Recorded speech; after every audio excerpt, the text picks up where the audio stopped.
What's up, fellas? It's Mark Parson, Cornerback Pro, former NFL cornerback of the Houston Texans and the New Orleans Saints, and now I'm coaching y'all up. All right, so I'm actually going to let this ride right here. This is the opening finals, DB 101s. This is from, what, 2017, if I'm not mistaken? So this is a few years ago, but I'm going to let that ride and just give you guys a little knowledge and information on that could impact your life. All right, so let's go ahead and let that ride. Make sure you guys email me at cornerbackpro@gmail.com. Since I do have these DB 101s on, make sure it's very important that you email me at cornerbackpro@gmail.com and ask for the 101s mastery program because I'm a teacher. This is what I do. I teach. And you're going to learn skills that you won't find anywhere else in the world. All right? Trust me on that. All right. So, guys, with that being said, let's talk about the difference between training and teaching. So, here's what I noticed. I, got- There's a guy, I'm not going to give any names. I follow him on Instagram. I've been following him for a couple years now. And he's been mostly training and coaching. I shouldn't say coaching, but I'll say training receivers for the most part. Um, and seems to be a good athlete. You know, Florida always pumps out really good athletes. Um, and, he's really good at getting out of his breaks, right? He teaches that. So you got to understand something about the industry. When it comes to training, you have more trainers. You have more trainers. Now, I'm an advocate for it. I'm saying, hey, look, find the best trainer humanly possible where all the NFL top guys train in your city. Extremely important, right? So definitely the trainer. You need somebody who can teach you how to lift weights. Me, there are different styles of lifting weights. For me and my body type, Olympic style weightlifting is extremely important. So that's back squats, front squats, power cleans. I learned that the hard way, and I learned, and it benefited me a couple times. So when I first started playing, I've been playing football my whole life, but in high school, I thought I could just go off of pure athleticism, and guys got taller than me, bigger, stronger, faster. So my coach in high school is like, "Yo, you gotta start lifting weights." So he showed me how to lift weights. He played at Miami. He played at the U years prior. So he taught, power clean. So he taught us how to do all that stuff, and that changed my life. I ran track. I learned the form of running and all that good stuff. So, I mean, just from that, my football got better. But guess what I didn't have? I didn't have technique when it came to my skill. This isn't something this isn't something that you're gonna just fall into when it comes to technique. And another thing when it comes to training. So here's the thing. One of the trainers, again, I'm not gonna give his name, but I want you guys to learn. This is for coaches and parents too. You gotta understand this. That's my guy right there, Kenneth Dix, young fella. Ah, but here's the thing. I want to make this as clear as possible, guys. You need a trainer, but you're gonna need somebody who's gonna teach you up on the skills. And the thing about trainers, it's their business. So like, this is their main business. For me, this is not my main source of income. The only reason I even charge you guys is so I can just make sure I weed out the clowns from the people who are serious about their craft. Because I was serious about the craft, and I invested heavily in it. You see what I'm saying? So a trainer, and this is good for trainers to know too, so you can master those skills and understand the difference. A trainer has mastered the skill of getting in condition, uh, functionality of the body, speed, flexibility, the body, athleticism, okay? Preparing for the game when it comes to your body, which is extremely important. It's extremely important. Like, you gotta have that. That's why I say find the best trainer. Now, when it comes to certain guys teaching technique, so here's what happened. I'm in the Instagram and I just got kind of tired of it. I just got tired of people teaching bad technique. No, so I'm not trying to knock anybody's hustle. You feel me? I'm really not, because it's not even that important to me. I want everybody to eat. But when I see guys, just because they have NFL guys at their sessions, people thinking, okay, well, this is what it is. I'm telling you, man, parents, coaches, and players, guys, when it comes to your technique, and that goes for all receiver, because I don't teach receiver technique, I don't teach quarterback technique. I don't teach, you know what I mean? I know cornerback, and I'm the best in the world at that, right? So, and that's what I believe. And if you're a cornerback, hey, you saw that jump split right there in the press, you get got every time. But You got to believe that way as a cornerback, anyways.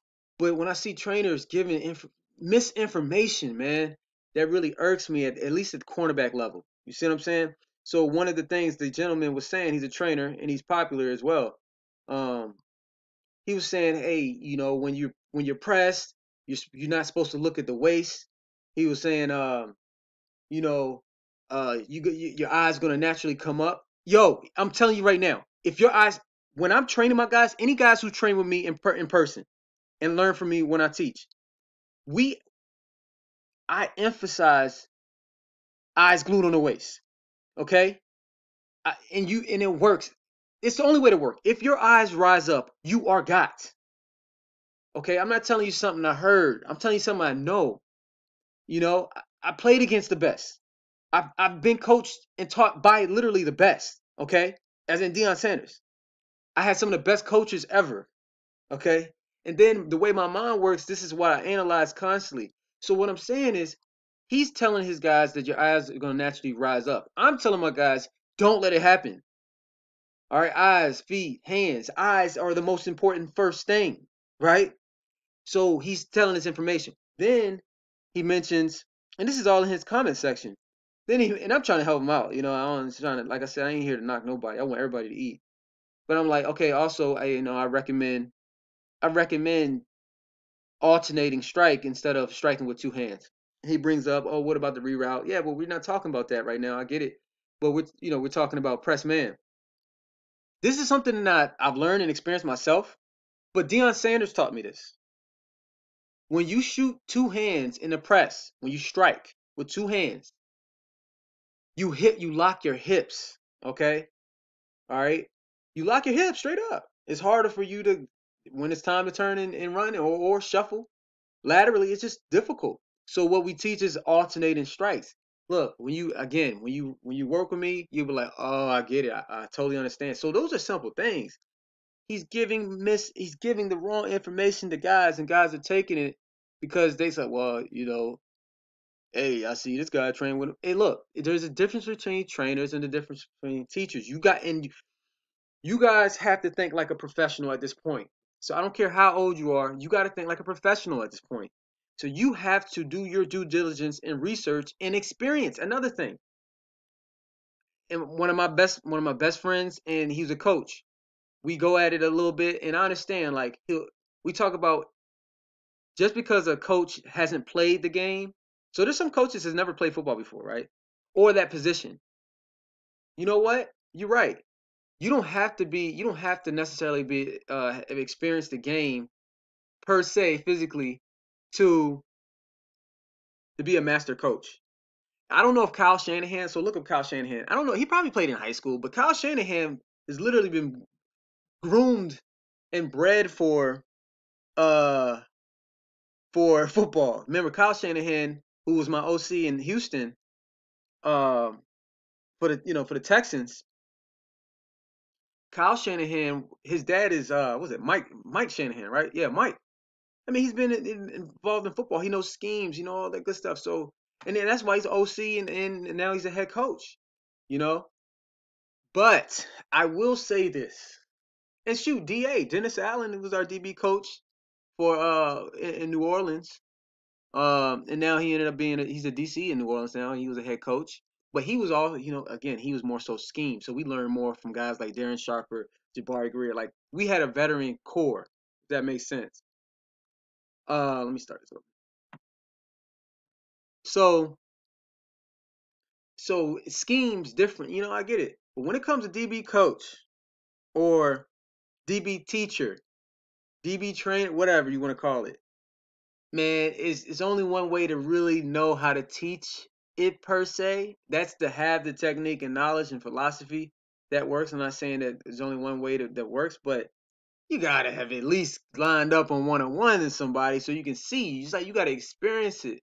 You gotta constantly experience it and understand what it feels like to feel that anxiousness into where you rock back on your heels or you do a little jump split and you don't even realize you're doing it, or to strike somebody with two hands. You got trainers out here who are trying to dabble in, they're trying to expand their clientele, right? So at first they're receivers, like, well, let me just learn how to run routes. Let me study the routes and let me just. And then they come over to the DB side. It's like, bruh, no, man. So guys, it's up to you guys. Now there's so much information and people are using this as their business. It's up for you to know what's legit and what's not. Or you can go out here and look and think you pay all your money to a trainer and then you go out here and look crazy, you know? So I just wanted to make sure you guys understand. Like, think about it. These guys are the best in the world right now at this age, at this position, these two positions, right? Back in 2017, best in the world. And I'm looking out. I could break down this film for you and show you how many errors. How many errors? Open the gate. Looking back too early. You see what I mean? And he still broke it up because again, you're going against right here. Got to get our hands on cats. Best athletes in the world. All right, you going against the tight end? Hey, look, you're that far into the slot. Outside shade. Too high in the back pedal. Didn't read the 3-step. Look back too early. Hey, look. Okay, here's one with my man Kenneth Dix, young fella. Shout out to Kenneth Dix Sr. Great, excellent guy. He's a trainer out in Atlanta. All right, so and Kenneth, if Kenneth watches, he understand. When you jump jam, you never want to jump jam inside out. Okay.